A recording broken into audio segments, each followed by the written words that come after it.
أمريكا اللي العصابة الجزائرية قاعدة تشيت لها، شوفوا واش دارت. قال لك هذايا الأحداث الأمريكية، هذا موقع أمريكي رسمي يقول لك لأول مرة الولايات المتحدة الأمريكية توجه دعوة لمملكة المغرب لحضور قمة مجموعة السبع القادمة. مجموعة السبع على بالكم شكون فيها؟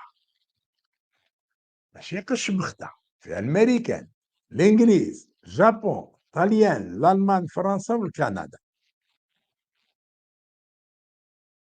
العصابة ما عندهاش بلاصة يا جماعة، العصابة ما عندهاش بلاصة.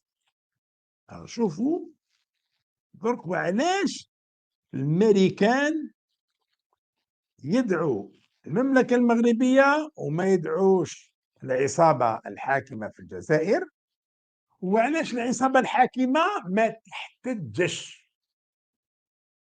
يومنا هذا العصابة لم تحتج على أمريكا، لا كي طلبت من المغرب باش يطبق العلاقات مع إسرائيل مقابل اعتراف أمريكا بمغربية الصحراء. العصابة ما قالتش ربع كلمة، قال سياسة مبادئ ودبلوماسية وكذا. كحلوف مع أمريكا، فمك فس. شوف واش يطيح لك على راسك، شو واش يطيح لك على راسك. هذه الأولى.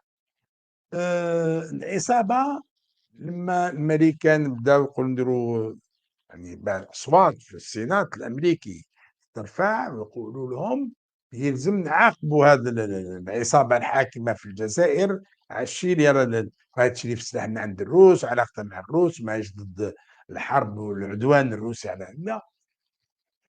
العصابة ما تقولش كلمة، قد ما تزير عليها الحساب تقولش كلمة.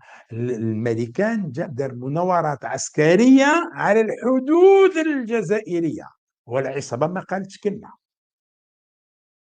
شفتوا الرخص يا ناس، شفتوا الرخص يا ناس.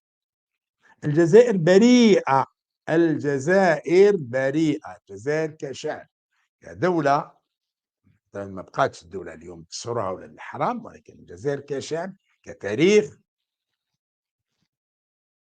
بريئه من الشيء اللي راه يقوم به العصابه تاع العرايه. هذا لا. أنا لما تتوجه دعوة لأمريكا لحضور قمة السبع دول غنية قوية، يعني باللي كل هذه الحكايات اللي عم يجدوا في مادية والدبلوماسية الجزائرية والدبلوماسية الجزائرية ما يخرطوا في الخرطي في الخرطي. جابوا لي شوية فلسطينيين من جماعة الفلسطينيين دائما متداوسين في بعضهم، جايبينهم باش يقول لي هاوليكم ماذا أنجزنا. ما أنك ما أنجزت، كل شيء خرطي في الخرطي. مانيش نقزم فيكم، انكم اقزام بعد، واش نقزم فيكم، انكم اقزام. طيب نهار اللي تعودوا تحترموا انفسكم يحترمكم الناس، ولكن انتم لستم اهل لجرام احترام. جرام واحد احترام ما تستاهلوش، جرام واحد احترام ما تستاهلوش، لانكم عرايا فويوات صاليك. vous êtes des voyous. Vous êtes une bande de voyous qui s'est accaparée de l'Algérie, mais s'est imposé au peuple algérien, mais ça ne va pas durer. Ça ne va pas durer.